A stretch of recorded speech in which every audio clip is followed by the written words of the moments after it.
तर नमस्कार मित्र स्वागत आहे तुमचं आपल्या चॅनलवर ज्याचं नाव आहे स्वाद आपुलकीचा। आज आपण एक मेजवानी तयार करणार आहोत या व्हिडिओमध्ये, ज्याचं नाव आहे अंड्याचा रस्सा। तर मित्रांनो, आता पाहूया आपण इन्ग्रेडियंट्स काय काय घेतलेत ते आपण अंडी घेतलेली आहेत 8 आणि इथे मम्मीने बटाटे सुद्धा उकडून घेतलेले आहेत चांगल्या प्रकारे। ते आपण वाटण घेतलेले आहे, गोड वाटण, जे की आपण कांदा आणि खोबरा भाजून घेतो आणि मग मिक्सर मध्ये ते ग्राइंड करतो। त्यानंतर इथे आपण घेतलेली आहे आलं लसणाची पेस्ट, त्यामध्ये आपण आलं, लसूण, कोथिंबीर आणि मिरची ऍड केलेली आहे आणि ती चांगल्या प्रकारे कुटून घेतलेली आहे। कोथिंबीर, कढीपत्ता, टोमॅटो आणि कांदा, आणि त्याच प्रकारे इथे आपण एव्हरेस्ट कंपनीचा चिकन मसाला देखील घेतलेला आहे। तर बघूया, व्हिडिओला सुरुवात करूया। तर सध्या आता आपण टोप ठेवलेला आहे, त्यामध्ये लगभग 4 चमचे तेल टाकलेलं आहे। कांदा ऍड करत आहोत।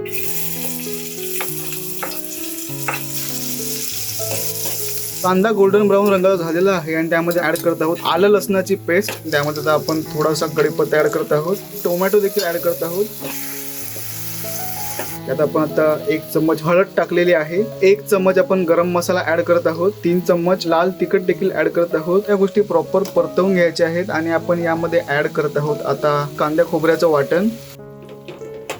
तर थोडं आपण पाणी देखील ऍड करत आहोत, कारण का वाटण आणि जो मसाला आहे तो थोडा सुकल्यासारखा वाटतोय। गोष्टी नीट परतवून झालेल्या आहेत। आता कोथिंबीर ऍड करत आहोत आणि उरलेली कोथिंबीर जी आहे ना, ते आपण शेवटला ऍड करू। मी यामध्ये ऍड करत आहे बटाटे, जी आपण उकडून घेतलेली होती, ती आता यामध्ये ती कुस्करून टाकत आहे, जेणेकरून रश्श्याला थिकनेसपणा यावा। आणि गोष्टी थोड्या सुक्या झाल्या, त्यामुळे आपण यामध्ये थोडं पाणी देखील ऍड केलेलं आहे। आणि आजच्या रेसिपीमध्ये मला असं वाटतं की चम्मच कंटिन्यू मध्ये मध्ये मारत राहावं लागणार आहे। गरजेनुसार पाणी ऍड करून घ्यायचं आहे।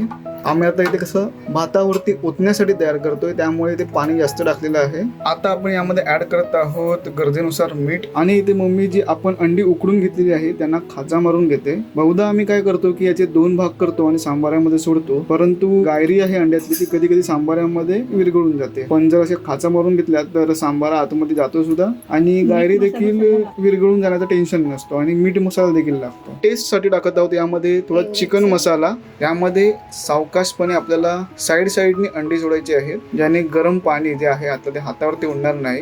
आणि हे कालवण म्हणजेच हा रस्सा आपल्याला आता 10 ते 15 मिनिटं शिजवण्यासाठी ठेवायचा आहे। 10 मिनिटं झालेली आहेत। यामध्ये आता कोथिंबीर जी उरली होती ती वरून गार्निशिंग साठी ऍड करत आहोत। जो रस्सा आहे अंड्याचा तो फायनली तयार झालेला आहे। तर मित्रांनो, ही होती अंडा रस्सा तयार करण्याची रेसिपी अतिशय सोपी होती, कमी वेळात बनणारी होती आणि भूक सुद्धा जोरात लागलेली आहे। तर लवकरात लवकर जेवायला बसणार आहोत आम्ही सुद्धा। आजची व्हिडिओ तुम्हाला कशी वाटली, आजची रेसिपी तुम्हाला आवडली का? व्हिडिओ आवडली असेल तर नक्की लाईक करा, चॅनलवर नवीन असाल तर जरूर सबस्क्राईब करा। तर भेटूया पुन्हा, काळजी घ्या स्वतःची। Bye bye, take care, see you.